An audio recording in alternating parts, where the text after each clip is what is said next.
નમસ્કાર મિત્રો, સ્વાગત છે તમારું ગુજરાત સંદેશ યુટ્યુબ ચેનલમાં। મિત્રો, આજના તાજા સમાચાર વિશે વાત કરતા પહેલા જો તમે અમારી ચેનલમાં નવા છો તો નીચે લાલ કલરનું સબસ્ક્રાઇબ બટન આપેલું છે, તેને દબાવીને બાજુમાં રહેલા ઘંટડી બટનને પણ દબાવી દેજો, જેથી મારા આવનારા તમામ વિડીયોની માહિતી તમને મળતી રહે। અગ્નિકાંડ મામલે જિગ્નેશ મેવાણી ઉપવાસ કરશે। કોંગ્રેસ નેતા અને ધારાસભ્ય જિગ્નેશ મેવાણીએ રાજકોટ મામલે ઉપવાસ કરવાની જાહેરાત કરી છે।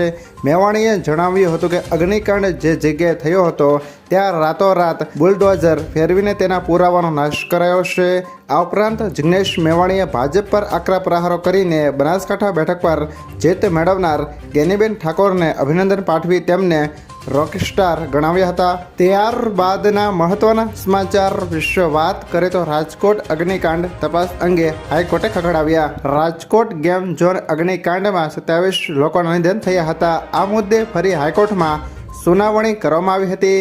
સુનાવણી દરમિયાન 4 મહાનગરપાલિકાઓના કમિશનરોએ એફિડેવિટ ફાઇલ કર્યા હતા। હાઈકોર્ટે સરકારની ઝટકણી કાઢતા કહ્યું હતું કે સીટ બને છે અને જાય છે, પણ દુર્ઘટનાઓ અટકવાનું નામ નથી લેતી। આટલું જ નહીં, જ્યારે સરકારે કોર્ટમાં કહ્યું કે અમે કમિશનરની બદલી કરી છે, ત્યારે કોર્ટે ફરી ઝાટકણી કાઢી કહ્યું હતું કે કમિશનરનું ટ્રાન્સફર પૂરતું નહીં, બધા બધું જ જાણતા હતા। નોંધનીય છે કે સીટ એ રિપોર્ટ માટે 2 મહિનાનો સમય માંગ્યો હતો, પણ સરકારે 28 જૂન સુધી રિપોર્ટ રજૂ કરવા નિર્દેશન આપ્યા છે। આ કેસમાં હવે 13 સુનાવણી થશે। ત્યારબાદના મહત્વના સમાચાર વિશે વાત કરીએ તો પશુપાલકો માટે સારા સમાચાર। સુમુર ડેરીએ દૂધ ખરીદ ભાવમાં કર્યો વધારો। ગાયના દૂધમાં કિલો ફેટે ₹15 તો ભેંસના દૂધમાં કિલો ફેટે ₹20નો વધારો કર્યો છે। ફેટના ભાવ વધતા પશુપાલકોને ભેંસના દૂધના કિલો ફેટે ભાવ ₹830ની જગ્યાએ હવે ₹850 મળે છે। ગાયના દૂધના કિલો ફેટે ₹795ની બદલે ₹810 મળે છે, જેનો લાભ સુરત અને તાપીના 2.5 લાખ કરતાં વધુ પશુપાલકોને થશે। ત્યારબાદના મહત્વના સમાચાર વિશે વાત કરીએ તો રામ મંદિર ભાજપને ફાયદો ન કરાવી શક્યું। લોકસભા ચૂંટણીમાં એનડીએની જીત થઈ છે। ભારતીય જનતા પાર્ટીને મોટો ફટકો પડ્યો છે, પણ કાર્યકર્તાઓ માટે સૌથી મોટી અયોધ્યામાં પરાજયના કારણે છે। એવામાં ભાજપ અયોધ્યા બેઠક જ નહીં, તેની આસપાસની 100 કિમી સુધીની લોકસભા બેઠકમાં પણ સફળ રહી શક્યું નથી। ફૈઝાબાદ, બારાબંકી, આંબેડકરનગર, સુલતાનપુર, અમેઠી, જૌનપુર અને બસ્તી બેઠક ભાજપને ગુમાવી છે। ત્યારબાદના મહત્વના સમાચાર વિશે વાત કરીએ તો સરકાર રચવાની કયાવત નહીં, યોગ્ય સમયે અમે નિર્ણય લઈશું। ઇન્ડિયા ગઠબંધનની બેઠક પૂરી થયા બાદ કોંગ્રેસ અધ્યક્ષ મલ્લિકાર્જુન ખડગેએ મીડિયા સાથે વાત કરી।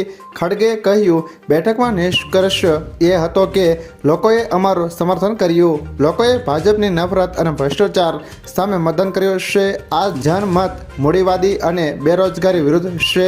બંધારણને બચાવવા માટે જ્યારે યોગ્ય સમય આવશે ત્યારે અમે નિર્ણય લઈશું। આ અમારો નિર્ણય છે। મોદીજીની સરકાર નહીં બને અને બનશે તો ટકશે નહીં, સંજય રાઉતે નિવેદન આપ્યું છે। ત્યારબાદના મહત્વના સમાચાર વિશે વાત કરીએ તો સરકાર બનાવવા પર કોંગ્રેસનું મોટું નિવેદન। દેશમાં સરકાર બનાવવા અંગે રાહુલ ગાંધીએ કહ્યું કે આવતીકાલે ઇન્ડિયા ગઠબંધનની બેઠક થશે। અમે બેઠકમાં અમારા સહયોગીઓ સાથે ચર્ચા કરીશું, ત્યારબાદ અમે તમારી સાથે આગળ વાત કરીશું। ખડગેએ કહ્યું કે તેઓ નવા પક્ષો સાથે વાત કરશે જે મહાગઠબંધનમાં સામેલ થવા જઈ રહ્યા છે। અમે અહીં બધી વ્યૂહરચના જાણીશું નહીં તો મોદીજી સાવધાન થઈ જશે।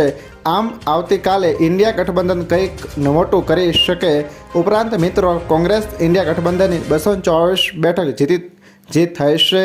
તો હવે મિત્રો, કોંગ્રેસ પાર્ટીએ મોટો વાયદા કર્યા હતા કે જ્યાં અમારી સીટો આવશે ત્યાં મિત્રો અમે ખેડૂતોના દેવા છે એ મિત્રો માફ કરીશું। તો હવે આગામી સમયમાં આપણે એ જોવાનું રહેશે, જ્યાં કોંગ્રેસ પાર્ટી હશે ત્યાં શું મિત્રો ખેડૂતોના દેવા થશે કે નહીં, હવે આપણે આગામી સમયમાં જોવાનું રહેશે। ત્યારબાદના મહત્વના સમાચાર વિશે વાત કરીએ તો નીતિશ કુમારે કરી મોટી માંગણી। એનડીએની બેઠકમાં પીએમ મોદીને નેતા તરીકે પસંદ કરવામાં આવ્યા છે। ત્યારબાદ એનડીએના સહયોગીઓને મંત્રાલયોની યાદી સોંપી છે। સૂત્રો પાસેથી એવા સમાચાર છે કે બિહારના સીએમ નીતિશ કુમારે મોટા પદની માંગ કરી છે। નીતિશ અગાઉ 3 મંત્રાલયોની માંગણી કરી હતી, જેમાં ગ્રામીણ વિકાસ અને રેલવે મંત્રાલયનો સમાવેશ થાય છે. જો કે હવે તેમણે કોઈ મોટી પોસ્ટની માંગ કરી છે. શુક્રવારે આ અંગે નિર્ણય આવી શકે છે. ત્યારબાદના મહત્વના સમાચાર વિશે વાત કરીએ તો સ્કૂલ સેફટી મુદ્દે સરકારની સૂચનાઓ. વેન રિક્ષામાં વધુ બાળકો બેસાડાશે તો જવાબદારી સ્કૂલ સંચાલકોની રહેશે. શિક્ષણ વિભાગ દ્વારા એક પરિપત્ર કરવામાં આવ્યો છે. વિદ્યાર્થીઓની સલામતીને લઈને હવે સ્કૂલ બસ અને સ્કૂલ વેન ચાલકો તંત્રના રડારમાં આવ્યા છે. જો વિદ્યાર્થીઓને સ્કૂલ બસ કે વનમાં ઘેટા બકરાની જેમ ભરવામાં આવ્યા તો હવે તેવા સ્કૂલ અને સ્કૂલ બસ ચાલકો સામે પણ કાર્યવાહી થઈ શકે છે. સ્કૂલ વેનમાં નિયમ પ્રમાણે 14 બાળકો બેસાડવાના હોય છે, જ્યારે ઇકોમાં 8 બાળકો અને સ્કૂલ રિક્ષામાં 6 બાળકો બેસાડવાના હોય છે. વાલીઓને પણ સૂચના આપવામાં આવી છે કે જો સ્કૂલ વેન કે બસમાં બાળકોને જરૂર કરતાં વધુ બેસાડ્યા હોય તો તરત જ આરટીઓ અધિકારીઓને કે ટ્રાફિક પોલીસને જાણ કરવી.